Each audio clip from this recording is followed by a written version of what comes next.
کوئی ایسی گفتگو نہیں کرنا چاہتا ہوں کہ لوگ سن کے برا بھلا کہیں، لیکن ان مکاروں کی چمڑیاں اتاریں گے ہم کہ یہ ٹیکس ہماری ٹیکسوں پہ بنے۔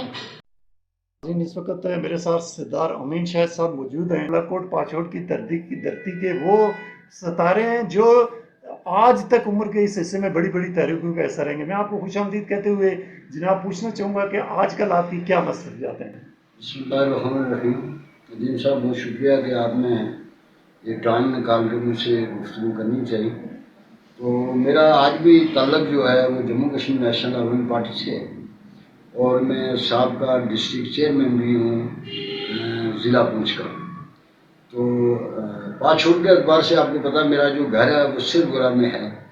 تو 1984 سے میں Jammu Kashmir national student federation کا میں ممبر رہا ہوں۔ کراچی برانچ میں یونٹ کا بھی میں صدر رہا، اور اس کے بعد 1993 سے لے کے جب میں واپس کراچی سے گھر آیا تو آج اسٹل 2023 تک بدستور میں جموں کشمیر نیشنل عوام پارٹی کا ایک ادنا سا کارکن ہوں۔ تو سیاسی ایکٹیویٹیز کے حساب سے پاچوٹ میں جو بھی تحریکیں اس سے پہلے لانچ ہوئی، ان میں میرا ذاتی اور عوام علاقہ کے ساتھ مل کے ایک بڑا رول ہے، جس میں داتوٹ ورسز پانیولا جو سب ججی اور سب ڈویژن کا معاملہ تھا، پھر جو آئے روز جو بھی مسائل ہیں لوگوں کے معاملات ہیں، اسکولوں کے معاملات ہیں، اور سیاسی طور پہ جو کشمیری قوم کی محرومی ہے، جس نقطہ نظر سے میرا منسلک ہوں۔ ہمارا تو کہنا یہ ہے کہ کشمیر کی آزادی اور خود مختاری ہمارا نصف ایمان ہے، اور اس کے ساتھ جدوجہد کرتے ہوئے اگر ہمیں نزا کا وقت، موت کا وقت قریب آئے تو میں یہ سمجھا ہمیں اس کو موت کو سینے لگا دیں گے، لیکن کشمیر کی آزادی اور خود مختاری پہ کسی طرح کا کوئی کمپرومائز نہیں کریں۔ سر یہ یقیناً کشمیر کی آزادی کا جو مقصد ہے اور وہی کشمیریوں کی جدوجہد کا محور، لیکن جو آپ نے دیکھا کہ مسائل ہیں، اور جس طرح آپ نے پاچوٹ کا ذکر کیا اس کے اندر بھی بہت ساری چیزیں آپ آئے روز دیکھیں، یعنی جو کشمیر کی آزادی کی بات کرنے والے اس وقت یہاں تک پہنچ چکے ہیں کہ وہ آٹے اور بجلی جیسی نعمت سے بھی محروم کر دیے گئے، یا اتنی ان کی پہنچ سے دور کر دی گئی ہے۔ تو اس حوالے سے آپ کیا کہنا چاہیں گے کہ یہ کس طرح کی پالیسی ہے؟ اصل میں بدقسمتی ہے ہماری قوم کی کہ 1947 میں یونائٹڈ نیشن نے جب یہ دونوں وفد پاکستان اور انڈیا کے وہاں گئے تو کچھ چیزوں پہ غالباً وہ 33 ہیں یا 52 ہیں 42 ہیں، ان کو سبسڈی دی گئی تھی۔ اب ہماری بدقسمتی یہ ہے کہ جس کو ہم بڑا بھائی کہتے ہیں پاکستان، انڈیا نے اس کشمیر کے حصے میں جو ایگریمنٹ ان لوگوں سے کیا، آج دن تک وہ لوگ اس بات پہ قائم اور دائم ہیں، اور وہاں مقبوضہ کشمیر کے لوگوں کو وہ سہولتیں موجود ہیں۔ گلگت بلتستان کے بارے میں آپ دیکھیں کہ آج بھی وہاں آٹا 1030 روپے من ہے، اور ہماری بدقسمتی یہ ہے کہ بجلی کم از کم 4000 میگا واٹ بجلی آزاد کشمیر پیدا کر رہا ہے، اور 350 میگا واٹ ہمارا خرچہ ہے۔ اب بدقسمتی یہ ہے کہ وہاں جو لوڑی لنگڑی ہماری حکومت ہے، میرے خیال میں پچھلے دنوں میں ایک اداریہ پڑھ رہا تھا کہ سکندر ایاز صاحب کے دور میں جناب مشرف صاحب میرپور گئے، یا جہاں انہوں نے بلایا آزاد کشمیر اسمبلی کے لوگوں کو، تو انہوں نے کہا کہ آزاد کشمیر میں بجلی کی کل کتنی کھپت ہے، کتنی ضرورت ہے ان لوگوں کو، تو انہوں نے کہا 350 میگا واٹ بجلی۔ تو انہوں نے کہا یہ 25 سال کے لیے پاکستان بجلی ان کو فری دے سکتا ہے، لیکن سکندر ایاز صاحب محروم کی کیبنٹ نے یہ کہا کہ ہمیں 11-12 گاڑیاں دے دیا، لیکن بجلی میں ہمیں کوئی کنسیشن دینے کی ضرورت نہیں۔ آج کے دور میں یہ ہے کہ پچھلا تو میں نہیں کہہ سکتا ہوں کہ آج 4 روپے کچھ پیسے یونٹ آزاد کشمیر گورنمنٹ سے پاکستان لے رہا ہے، اور 50 اور 55 روپے یونٹ ہم دے رہے ہیں۔ اب یہ بدقسمتی یہ ہے کہ ہمارا اگر ملک الگ ہوتا، آزاد ہوتا، تو وہ منگلا ڈیم کا یا جو معاہدہ ہے گورنمنٹ آزاد کشمیر کے ساتھ کہ منگلا ڈیم سے جو بجلی پیدا ہوگی، وہاں خرچ ہونے کے بعد جو بجلی باقی بچے گی اس کا ٹیرف، اس کا جو رائٹ ہے، وہ پیسے آزاد کشمیر گورنمنٹ کو دیے جائیں گے۔ بدقسمتی یہ ہے کہ پاکستان کے 40 روپے اس بجلی سے روشنی ان کو دی جا رہی ہے، اور آزاد کشمیر کے علاقوں میں اندھیرا پڑا ہوا ہے۔ تو ہم یہ کہتے ہیں کہ اگر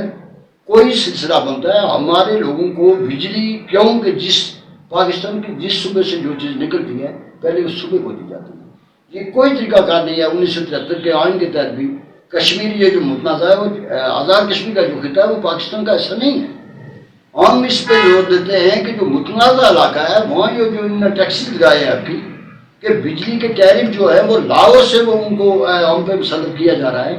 ایسی کسی بات کو یہ تحریک پہلے سے جاری ہے, آپ کو ندیم صاحب پتہ ہے, آٹے کے سلسلہ میں بھیجا ٹیکس کے سلسلہ میں, اس تحریک کو ہم ایک انجام تک پہنچائے بغیر اس سے پیچھے نہیں ہٹیں گے. اچھا, بہت زیادہ تعداد میں جو قوم پرست نوجوان تھے وہ دیار غیر یعنی یورپ, امریکہ, کینیڈا کے اندر بھی ہیں, بہت ساری وہاں بھی جو ویلفیئر کے ادارے ہیں, انسانی حقوق کے ونگ ہیں, تو اس حوالے سے بھی کوئی جدوجہد وہاں پہ ہو رہی ہے کہ ان لوگوں کو آپ نے اکثر دیکھا کہ یہاں وہاں سے چندہ کر کے کچھ ویلفیئر تنظیمیں آتی ہیں, روڈیں بھی لوگ بنا رہے ہیں, اسپتال بھی بنا رہے ہیں, تو یہ کس طرح کا نظام ہے؟ دوسری طرف جو حکمران طبقات ہیں ان کی شانہ اوقات کے اندر کوئی فرق نہیں پڑ رہا ہے, تو کیا آپ سمجھتے ہیں کہ اس طرح کے معاملات سے لوگ وہاں بیٹ کاٹ کر تو اس طرح کے پیسے لگاتے رہیں گے؟ میرے خیال میں یہ بات ہے, یہ کچھ لوگ جو ہمارے اینٹی ہیں, ہمارا موو یہاں سے وہ ہمیں کسی اور نظر سے دیکھ رہے ہیں. بنیادی طور پر کہ آزاد کشمیر کا یہ خطہ دنیا کی کسی طرح کی کوئی فیکٹری, کوئی نظام ہے ہی نہیں. جو نوجوان پڑھے لکھے ہیں, میں یہ سمجھتا ہوں کہ جنہوں نے ان سمندروں میں کود کے کشتیوں کے ذریعے یا بائی ایئر جو لوگ یورپ کے علاقے میں گئے, انہوں نے مسئلہ کشمیر کو جہاں تک ان کی بساط اور ان کی بات چل رہی ہے وہ ہر فورم پہ کشمیر کی آزادی اور خود مختاری کے لیے بات کرتے ہیں. ندیم صاحب, سچ بات یہ ہے کہ مجھے پاچھوڑ سے اگر پنڈی کا کرایہ نہیں ہے میری جیب میں تو میں یونائٹڈ نیشن کی آفس کے سامنے کیسے جا کے مظاہرہ کروں گا؟ یہ ہماری بدقسمتی ہے. اور میں یہ سمجھتا ہوں کہ جتنے قوم پرست پورے یورپین ملکوں کے اندر موجود ہیں ان میں یہ جرمز موجود ہیں, وہاں سے وہ پارٹیسپیٹ لوگوں کے لیے کر کے بھیج رہے ہیں. غریب غربا کوئی ایسے لوگ جو جن کے پاس پیسے نہیں وہ پڑھنے چاہتے ہیں ان کی سپورٹ کی جاتی ہے. روڈوں کے کام بھی یہ حالانکہ ہمارا کام نہیں ہے, یہ گورنمنٹ کی سی, یہ کالے قوانین, یہ جو 49 کا ایوان وہ بیٹھا ہوا ہے اور جہاں 30-40 MLA بیٹھے ہوئے ہیں, یہ میں میڈیا کے حساب سے میں کوئی ایسی گفتگو نہیں کرنا چاہتا ہوں کہ لوگ سن کے برا بھلا کہیں, لیکن ان مکاروں کی چمڑیاں اتاریں گے ہم